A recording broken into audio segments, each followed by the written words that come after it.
Hi hello नमस्कार. श्री स्वामी समर्थ सर्वांना. तर घरी ना बिर्याणी बनवायची असेल तर मसाले मात्र घरचेच लागतात.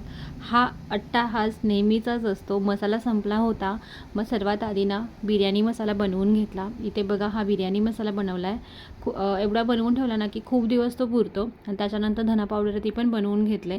मसाले कधी पण आपण घरीच बनवले ना तर त्यांनी जेवणाची टेस्ट आहे ती खरोखर खूप छान होते, एन्हान्स होते. तर ही तयारी केली होती मी पूर्ण बिर्याणी मसाल्याची. छान असं सगळे इन्ग्रेडियंट्स आहे ते मस्त भाजून घेतले आणि हा बघा बिर्याणी मसाला रेडी झाला. त्याला पन्नीमध्ये भरून ठेवला आणि इकडे मी धने पण भाजून घेतले होते. त्याच्यानंतर धने गार झाल्यानंतर त्याला मिक्सरमधून छान असे बडे फिरवून घेतले.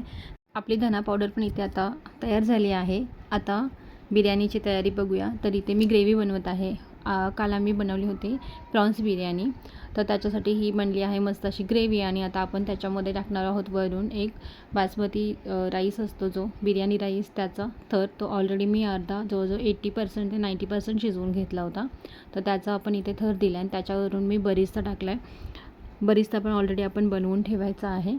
बरिस्तामुळे ना खूप छान टेस्ट येते बिर्याणीला. हा इन्ग्रेडियंट स्किप नाही करायचा आणि कोथिंबीर आणि पुदिना पण त्याच्यावरून टाकायचा मस्त असं. मग छान असं 2 चमच तूप टाकलं. तुपानी त्याचा जो मऊसूदपणा आहे ना तो खूप छान मेंटेन राहतो भाताचा. मग खाली असा तवा ठेवला, वरून झाकण ठेवलं.